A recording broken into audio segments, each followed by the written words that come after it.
Bonjour à tous et bienvenue sur le plateau de Bonjour chez vous. Aujourd'hui, notre thème du jour est « Ne te limite pas, vois plus grand ». Vous aimez ce thème? Bonjour à tous. Super Bonjour, thème. Evelyne. Bonjour Evelyne. Super thème. Bonjour Yanis. Bonjour, Merci d'être encore avec nous aujourd'hui. un plaisir. Je le répète, tu nous viens tout droit de la France, un Ah oui, il fait évangéliste, un vrai, un pur de la France. Un pur, Un pur et dur, Ah, voilà, plutôt dans ce sens-là. J'espère que tu es pur également. Sanctifié par Dieu. Absolument sanctifié. Non, alors moi, je C'est bien de le préciser. Effectivement.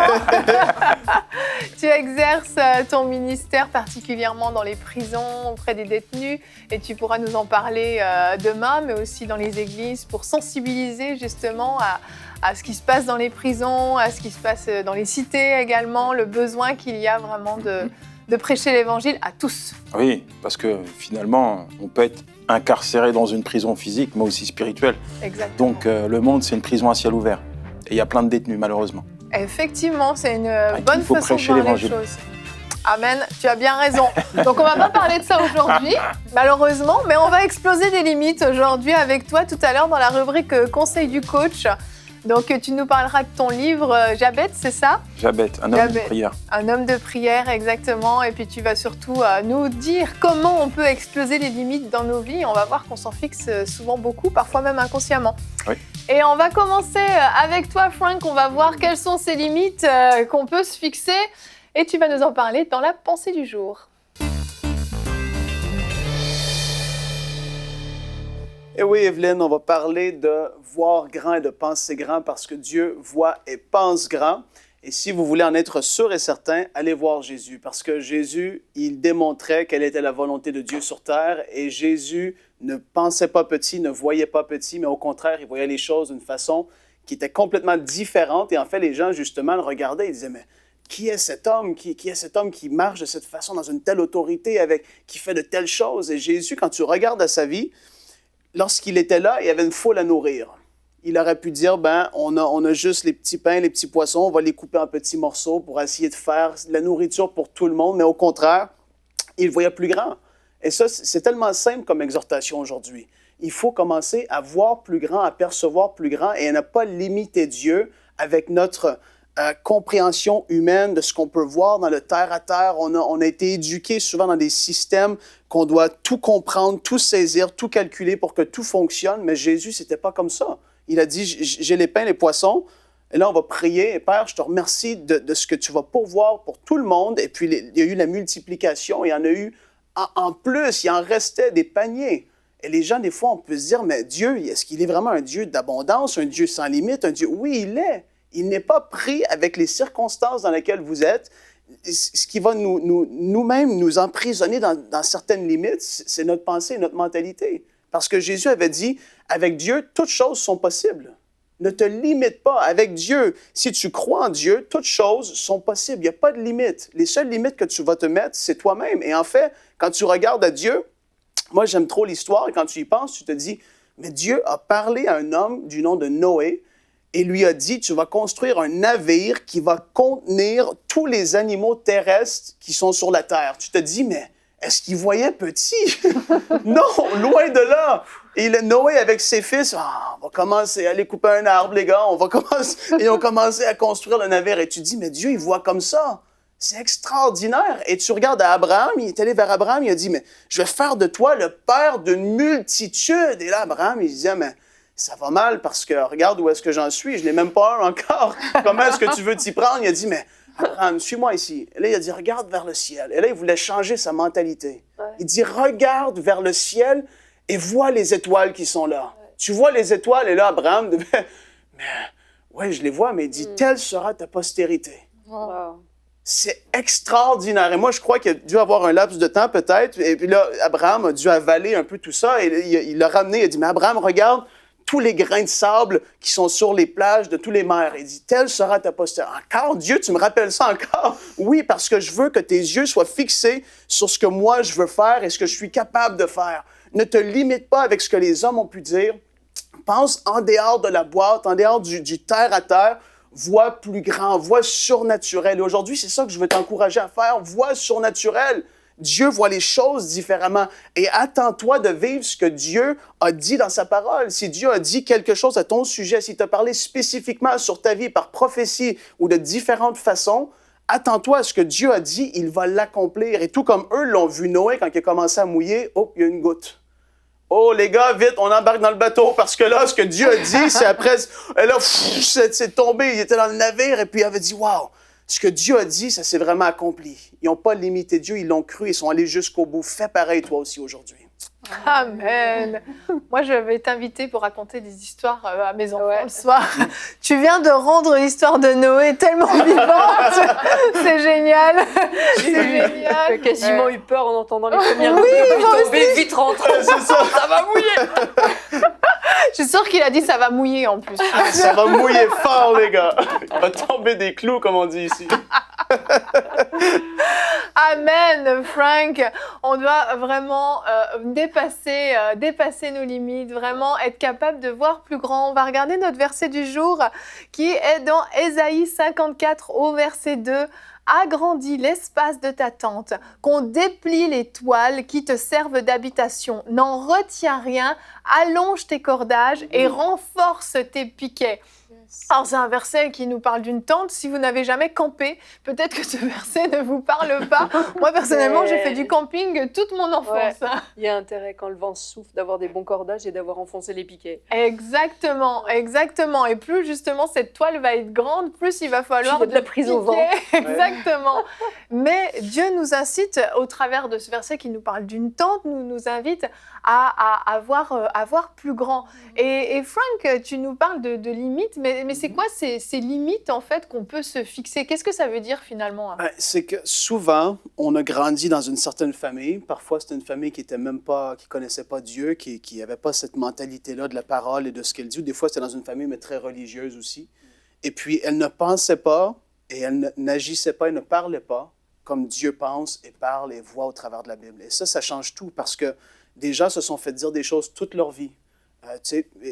On peut dire c'est cliché ou c'est classique, mais c'est la réalité, c'est ça. On s'est fait dire, mais tu n'y arriveras pas. Et où tu regardes à maman et papa, mais eux, ils ont atteint tel niveau dans la société, pourquoi est-ce que moi, j'atteindrais plus haut? Pourquoi est-ce que je verrais plus grand? Mes parents, c'était ça. Mes grands-parents, c'était ça. Et on a été une famille qui a toujours été comme ça. Et on se dit, mais il y a des limites dans nos têtes qui sont vraiment fixées, qui sont là, qui vont nous mettre comme dans une petite boîte, c'est ça, j'essaie de trouver un autre mot, mais c'est vraiment ça, c'est une petite boîte qui est là. Et on ne doit pas accepter tout ce qui a été dit sur notre vie. Qu'est-ce qu'on doit accepter? C'est la parole de Dieu. Et ça, on dit souvent, ça, c'est la vérité.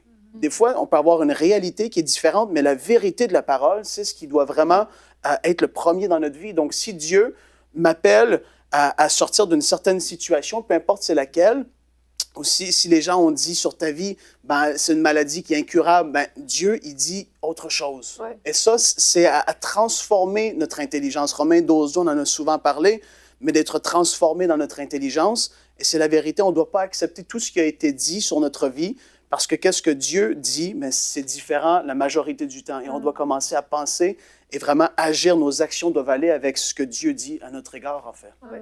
Exactement. Et même, là, on a vu Ésaïe 54, mais dans Ésaïe 55, comme ça, je pense qu'au premier verset de mémoire, ça dit « Venez, vous qui avez soif, achetez sans argent. Ouais. » Et la mentalité, par exemple, du monde te fait penser qu'il faut absolument de l'argent pour tout. Et moi, quand je lis ce verset, je dis « Mais comment on peut acheter sans argent, en fait. Comment c'est possible qu'on te dit, mais viens acheter du lait, acheter sans argent et tout. Et là, j'ai compris en fait que c'est juste une façon de penser qui est différente. C'est qu'avec Dieu, c'est possible d'acheter sans argent. C'est possible d'acquérir sans sortir le billet de banque. Pourtant, le monde te dit les choses pas de cette façon-là, c'est qu'il te faut absolument l'argent pour le faire. Et ça, c'est une limite que le monde a fixée. Et là, comme Frank dit, il faut qu'on réussisse à renouveler notre intelligence, de telle sorte que c'est le divin qui compte et qui parle plus fort en nous que le naturel, en fait. Ce qu'on remarque aujourd'hui, c'est que le naturel parle trop fort. Et même sur beaucoup de situations que les gens vivent, si tu demandes, mais que dit Dieu de ta situation? la personne ne sait pas, en fait. Parce que la personne n'a même pas forcément cherché à consulter Dieu pour ça. La personne a juste vu, OK, ben, le médecin m'a dit que ma maladie est incurable.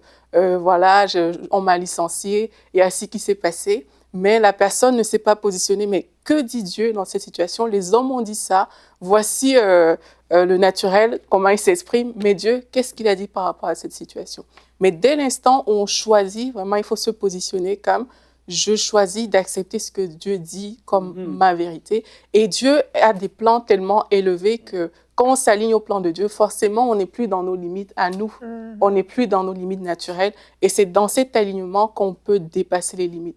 On peut dire, OK, toi, tu as dit ça, mais voici ce que mon Dieu dit. Et c'est ce que je vais voir arriver. Et c'est exactement ce qui s'est passé à la multiplication du pain. C'est que naturellement, ce n'est pas possible avec 5 pains et 2 poissons. Mais qu'est-ce que Dieu dit par rapport à cette situation? Dieu dit, ben, rien n'est impossible à Dieu. Tout est possible à celui qui croit.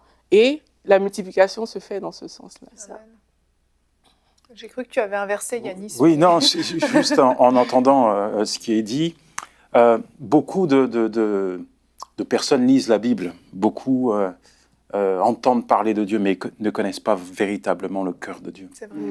Et je crois que la faille, elle est là. On raconte l'histoire de 2 personnes. Le premier, c'est un acteur. Le second, c'est un vieux pasteur. Et beaucoup de gens sont réunis. On demande à ces 2 personnes de réciter le psaume 23. Alors l'acteur vient et il récite le psaume 23 d'une manière majestueuse. À la fin, tout le monde est debout. Extraordinaire.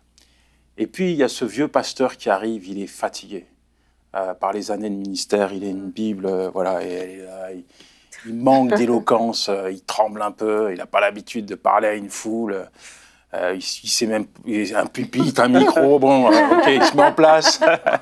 Et puis, il récite le psaume 23. Et à la fin, il n'y a pas un seul applaudissement. Personne n'applaudit, mais par contre, tout le monde est en larmes. Oh. Et à la sortie, il y a un journaliste qui se dirige vers l'acteur et dit, mais pourquoi, lorsque vous avez récité le psaume 23, tout le monde applaudissait, et puis quand c'était à ce vieux pasteur-là qui ne savait même pas parler, tout le monde était en train de pleurer. Et l'acteur, il dit, bah, c'est simple, moi je connaissais le texte, mais lui il connaissait son berger. Waouh. Ah ouais, c'est ça exactement.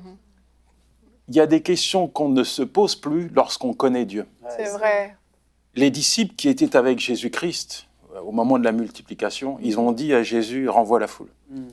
Oui. Ils ne connaissaient pas Jésus. C'est ça, C'est vrai. exactement. Donc il est impératif, important pour chacun d'entre nous de prendre du temps.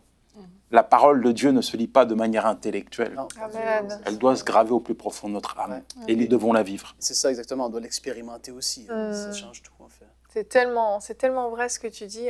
Et il y a une autre limite qu'on se fixe souvent. Alors, tu as parlé des paroles qu'on a dites sur nos vies, mais il y a les paroles qu'on dit nous-mêmes sur nos vies, c'est nos peurs. Cette peur de l'échec, en fait. Absolument, oui. Tu me laisses aller, Evelyne. Oui, je te laisse aller. Il y a des peurs et il y a l'incrédulité aussi qui est là, en fait. Parce que ça revient souvent à ça, c'est vraiment d'être transformé et de croire ce que Dieu dit pour, comment le dire, de véritablement croire ce que Dieu dit et de l'accepter comme si c'est l'absolue vérité, en fait. Si Dieu a dit quelque chose, en fait, la peur de manquer, l'incrédulité qui pourrait être là lorsqu'on croit Dieu véritablement, ces choses, normalement, ils peuvent être là un petit peu, mais je veux dire, tu vas avancer quand même. Parce que tu dis, mais Dieu, j'ai déjà peut-être expérimenté la faveur de Dieu dans le passé. J'ai vu Dieu agir dans ma vie, comme moi, je peux dire, j'ai vu Dieu agir dans ma vie dans certains domaines.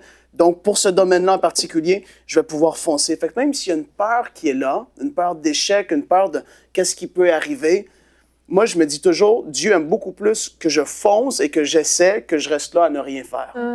Si Dieu m'a dit, fais quelque chose, et je me dis, mais c'est tellement plus grand que ce que je pourrais penser, comme c'est le cas pour moi. Il a parlé sur ma vie. Et je me suis dit, ça a pris 2 semaines. Quand il m'a parlé spécifiquement pour mon appel, j'étais un peu bouleversé pendant 2 semaines. J'étais là, comment ça peut se faire? Comment tu m'appelles à faire ça? Comment c'est possible? Et j'en revenais pas. Et Dieu dit, non, à un moment donné, c'est comme, il donne un peu une claque, il dit, saisis-toi. Là, j'ai parlé, tu as été un peu bousculé, mais là, il est temps d'avancer dans cette chose. Et là, je me dis, Dieu, c'est vrai.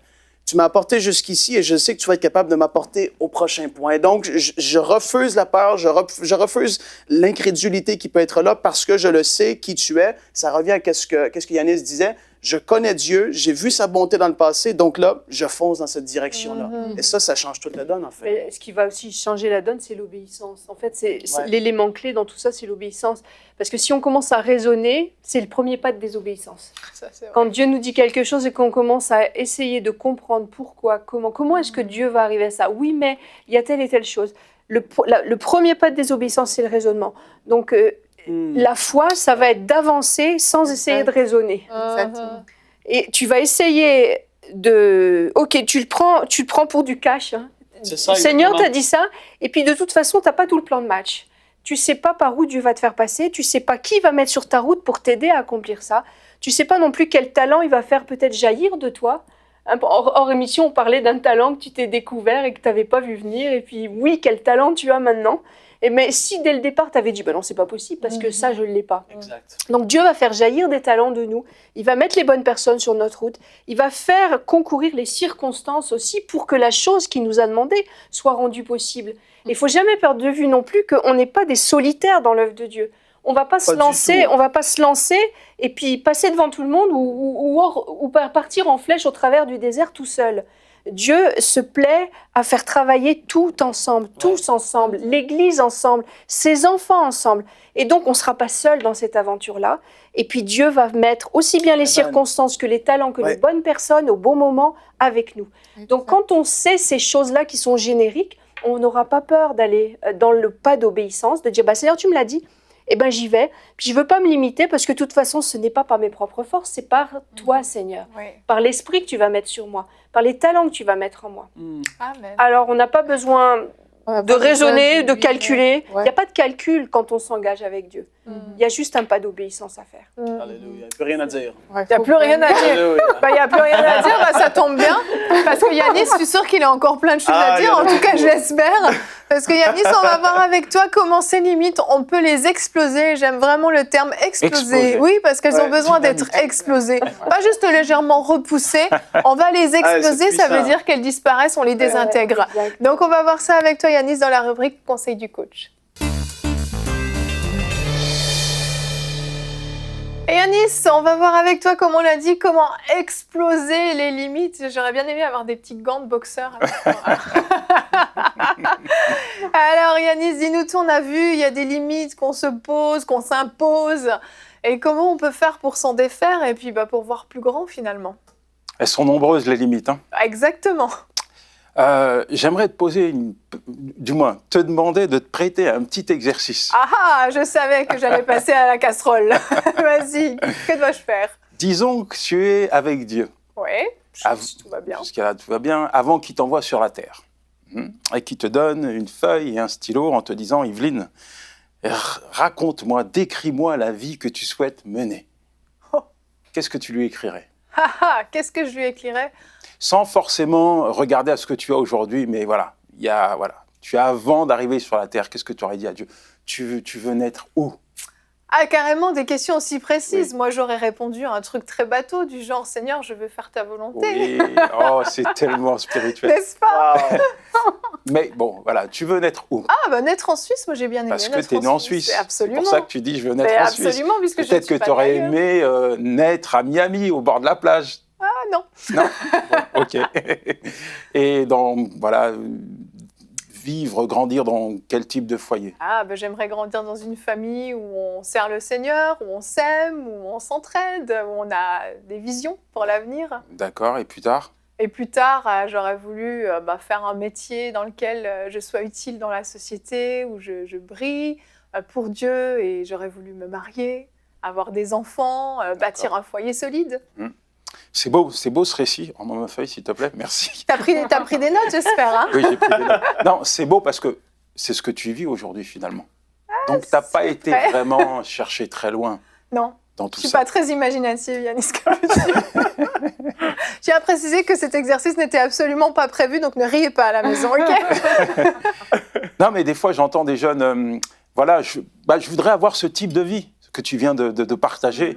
Et pourtant, ils naissent dans des conditions difficiles, dans un foyer où ils vont manquer d'amour, ils vont manquer de tout finalement. Ils vont pas pouvoir aller à l'école, pas pouvoir poursuivre les études qu'ils auraient souhaitées et pas devenir la personne à laquelle ils auraient aspiré. En fait, je dis souvent, il y a des choses qu'on choisit pas dans la vie. Elles nous sont comme imposées.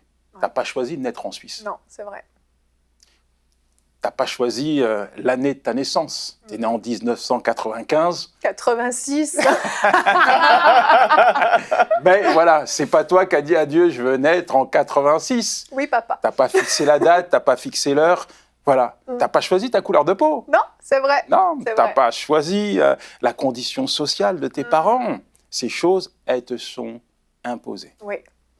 Et juste, ma pensée pour coacher un peu les gens, on va aller dans la parole de Dieu, mais tout ça pour faire ressortir l'idée que quelles que soient finalement les conditions sociales dans lesquelles on vit, quelles que soient les limites sociales de nos parents, quel que soit l'endroit où on va naître, une chose est certaine, c'est qu'on peut rentrer dans l'histoire de Dieu.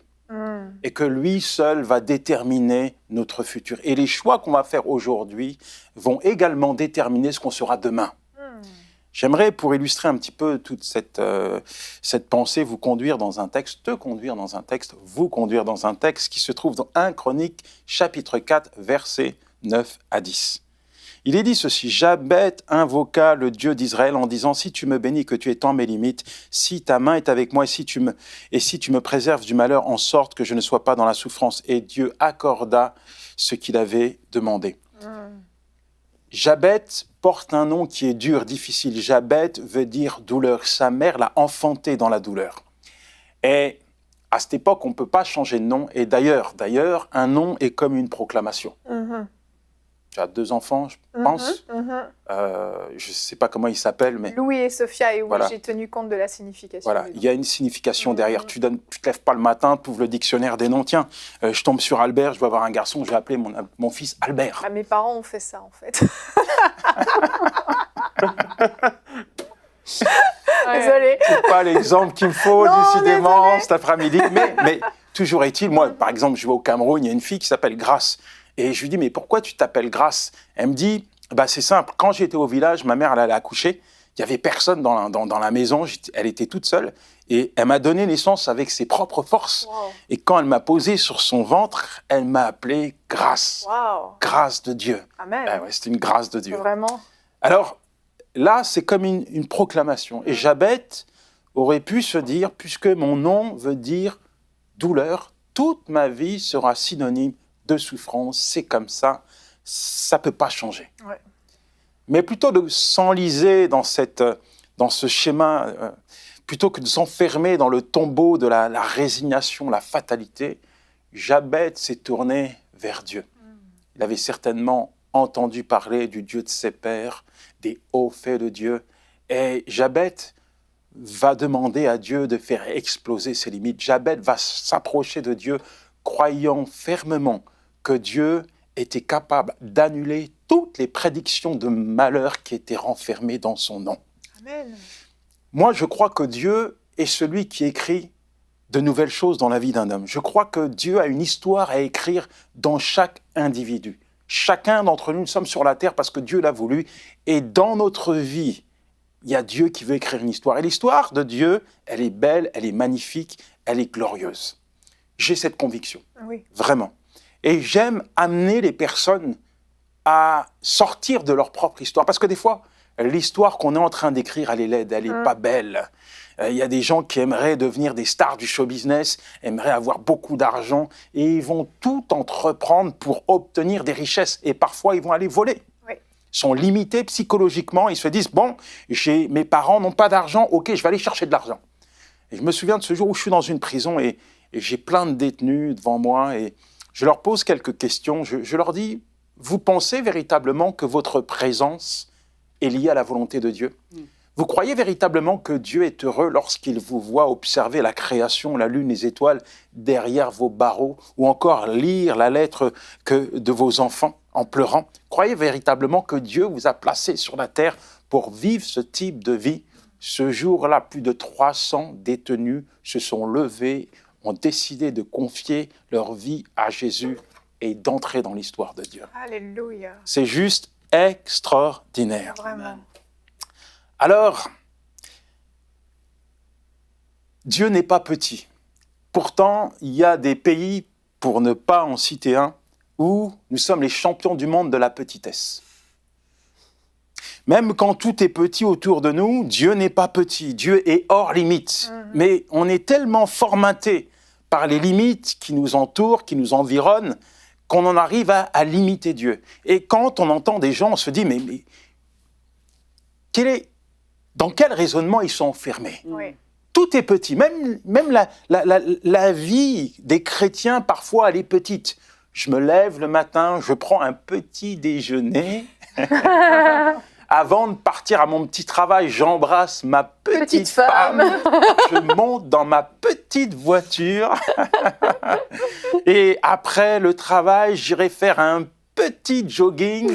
Je rentre le soir, je prends une petite douche, une petite soupe.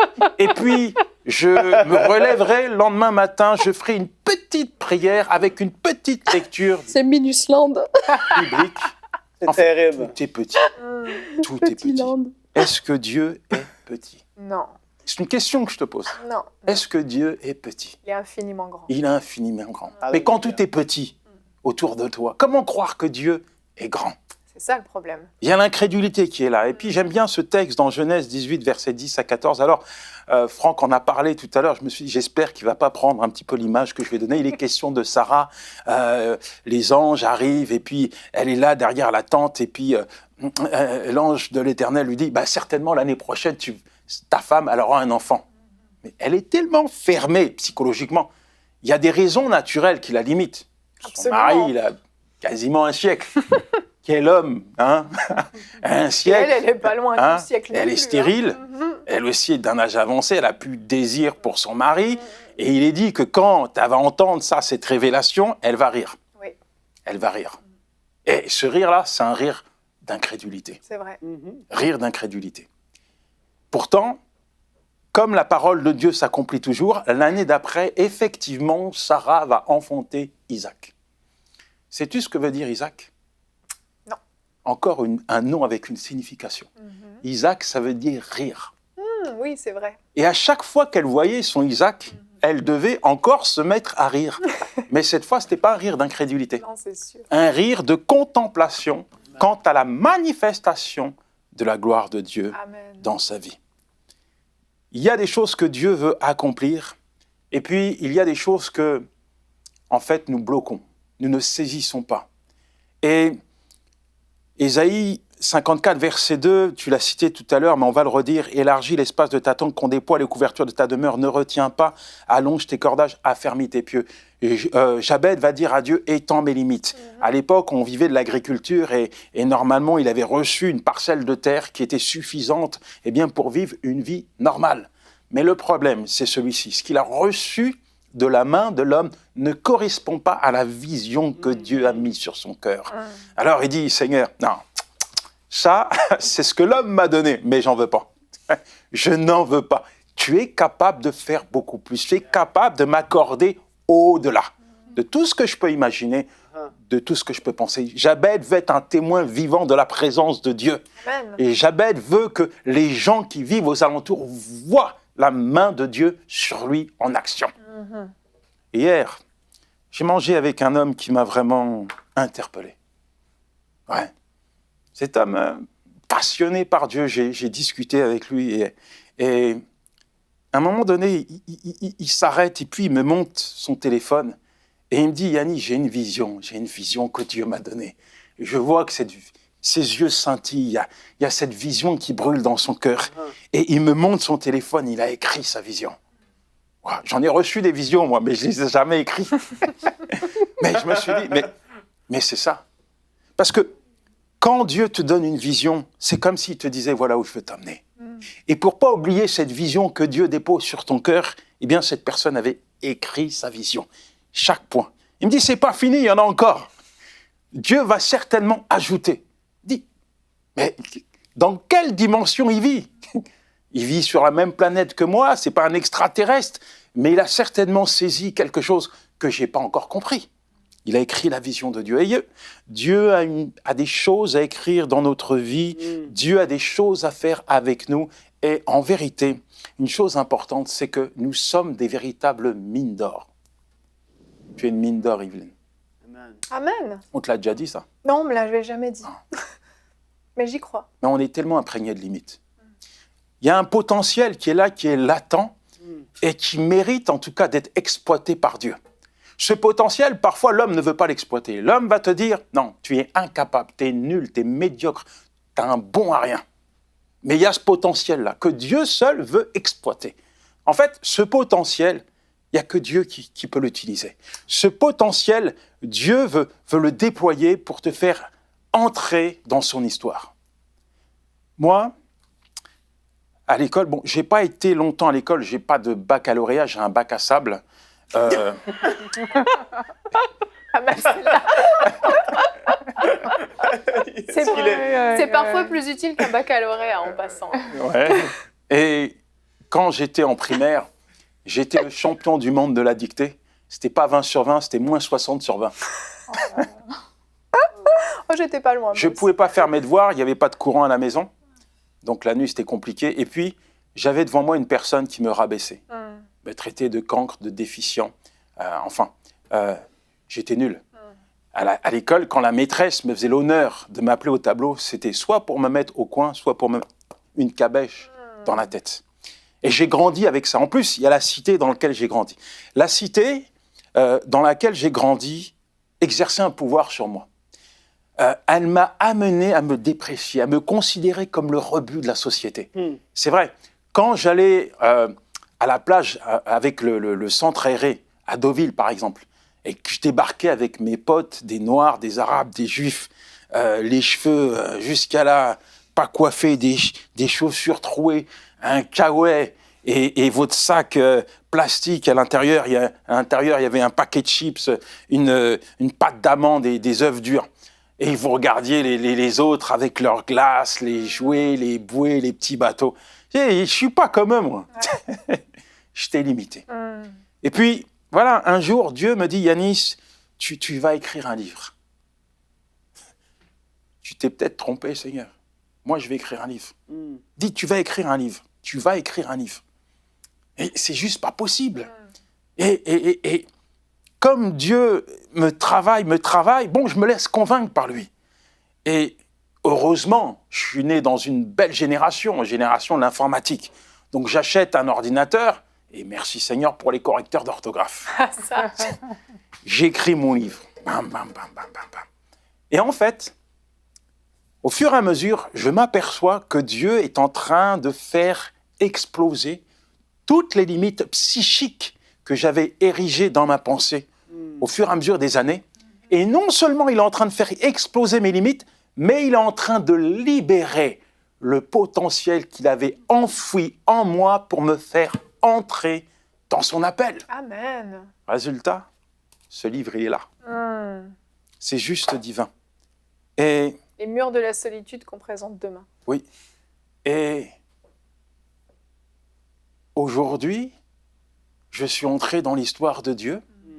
Aujourd'hui, je vais en prison, je témoigne, je partage ce livre et ça paraît complètement paradoxal, mais je vis le rêve de Dieu, ce rêve que Dieu avait mis sur mon cœur, cette aspiration qui était étouffée par tellement de limites est devenue réalité. Parce qu'un jour, j'ai osé sortir de ma zone de confort, repousser mes limites et entrer dans l'appel de Dieu. Amen. Et la même chose que Dieu a fait avec moi, il peut le faire avec toi qui me regarde. Il y a peut-être ses limites et puis il y a un rêve que Dieu a mis sur ton cœur. Tu ne sais pas pourquoi. Malgré les saisons qui passent, ce rêve, il est là au travers des tempêtes, des tsunamis, des cyclones, des ouragans. Le rêve, il subsiste, il est là parce qu'il vient de Dieu. Et quand Dieu dépose un rêve sur le cœur de son enfant, c'est comme s'il lui disait « Voilà ce que je veux faire avec toi. Voilà l'histoire que je vais écrire dans ta vie. » C'est juste extraordinaire. Tellement. Ça ne sera pas facile. Parce que Sur la route, il y a des tueurs de rêves. Des gens qui sont là pour faire avorter le rêve de Dieu. Des gens pour te dire, mais reste à l'écart, t'es trop petit, t'as un zéro, tu n'y arriveras jamais, tu n'as pas les capacités, les aptitudes psychiques, physiques, et t'arriveras pas. Il y en a qui ont le rêve de devenir médecin, je sais pas, footballeur, il n'y a pas de sous-métier, hein, mais puis il y a ces réalités, ces limites qui sont les leurs. Tu veux être médecin, mais tes parents n'ont pas d'argent. Comment tu vas faire des études? Ta mère t'a dit d'aller travailler. Va travailler pour nourrir ta famille. Elle a besoin de toi. Il y a ses limites. Et quand tu écoutes le diable qui te dit des mensonges, qui te dit que tu n'y arriveras jamais, le rêve, tu l'enterres. Oui. C'est la raison pour laquelle les cimetières sont les endroits les plus riches de la terre. C'est là que les gens sont enterrés avec leurs rêves inachevés. C'est vrai. Il y a des tueurs de rêves. Chaque jour, j'en croise sur ma route. Et dès que j'en vois un, je bifurque, je change de trottoir. J'ai pas envie d'écouter ces gens-là. Parce que ces gens-là, ils sont juste bons à te saper le moral, à essayer de casser ta foi, ta relation avec Dieu. Joseph a fait face à des tueurs de rêves. Oui. Ses frères, j'ai un rêve. Ah bon, t'as un rêve, tu veux régner sur nous? Eh bien, nous, on va te tuer. Ils l'ont jeté dans un puits. Hein? Ils l'ont envoyé en Égypte, comme un esclave. Et quand ils ont vu Joseph partir en Égypte, on en a fini de Joseph avec son rêve. Mais ce qu'ils ignoraient à cet instant, c'est qu'il l'envoyait tout droit dans l'accomplissement du rêve de Dieu. Amen. Alors, quelles que soient tes limites, relève le défi. Yeah. Entre dans l'appel de Dieu. Arrête de te dévaloriser. Tu es quelqu'un. Tu n'es pas rien. Tu n'es pas un zéro. Il est dit de David que David a servi Dieu dans sa génération. David est entré dans le rêve de Dieu. Tu as quelque chose à faire. Dieu veut faire quelque chose avec toi aujourd'hui, pas demain, maintenant. Tout ce que tu vois autour de toi, là, ce splendide studio, au MC TV, ça démarre d'une vision. Une vision. Ces gens se sont levés dans la prière. Ils ont serré la vision. Ils ont fait face à des tueurs de rêves. Mais pourtant, ils ont suivi Dieu. Et Dieu les a amenés jusqu'à l'accomplissement de la vision qu'il avait déposée dans leur cœur. C'est juste merveilleux. Toute chose concourt au bien de ceux qui aiment Dieu. Amen. Amen. Yanis, on en veut encore. Le temps est écoulé. C'est tellement dommage. Tu veux juste nous présenter ton livre pour ceux qui voudraient aller plus loin par rapport à cette histoire de Jabez qui a vraiment impacté ta vie. Ce livre que tu as écrit qui est disponible sur AMCI Boutique. Voilà. Tout sera dit à l'intérieur. Et je suis sûr que ce livre sera un outil pour vous motiver à chercher la face de Dieu et à marcher jusqu'à l'accomplissement du rêve de Dieu. Si Jabez est entré dans le rêve de Dieu, si Yveline est rentrée dans le rêve de Dieu, si Yannis, si Franck, si d'autres personnes sont entrées dans le rêve de Dieu, alors vous, certainement, vous allez également y entrer. Amen, amen. Merci beaucoup, Yanis. Merci pour ton cœur, merci pour ton histoire et tout ce que tu viens de déposer comme trésor ici dans ce studio et qui est arrivé jusque chez vous, vous qui avez suivi cette émission et même celle d'hier. Si vous n'avez pas écouté, je vous invite à aller l'écouter parce que vraiment, on voit que cet homme, Yanis, parle de quelque chose qu'il a vécu lui-même. Et je vous encourage, si dans votre vie, on vous a dit que vous étiez nul, bon à rien, que vous n'alliez jamais rien pouvoir accomplir, commencez à vous regarder dans le miroir et à dire exactement le contraire de ce que les gens ont dit. Parce que ce que Dieu dit de vous, c'est ce que Yanis a dit aujourd'hui. Vous êtes capable, vous êtes une mine d'or. Il y a des trésors qui sont cachés à l'intérieur de vous qui ne demandent qu'une seule chose, c'est à sortir et à être manifestés pour la gloire de Dieu. Pas pour votre gloire à vous, mais pour la gloire de Dieu. Ne vous laissez plus limiter, ne vous laissez plus enfermer, que ce soit par votre condition sociale, par le lieu où vous êtes né, par vos capacités intellectuelles ou physiques. Dans les mains de Dieu, vous pouvez accomplir des choses absolument extraordinaires. Et j'espère vraiment que cette émission vous a encouragé, vous a boosté dans votre foi et vous a permis de dépasser, d'exploser les limites, comme le disait Yanis. On va se retrouver demain. Yanis, tu seras encore avec nous. Dieu est fidèle à ses promesses. Décidément, les émissions s'enchaînent de gloire en gloire. Nous aurons la rubrique Pasteur, j'ai une question, culture et médias. Encore un jeudi glorieux qui nous attend. On se retrouve demain. Merci à vous tous de nous avoir suivis. Merci Yanis. Merci infiniment d'être venu. On se retrouve demain. Allez, bonjour chez vous.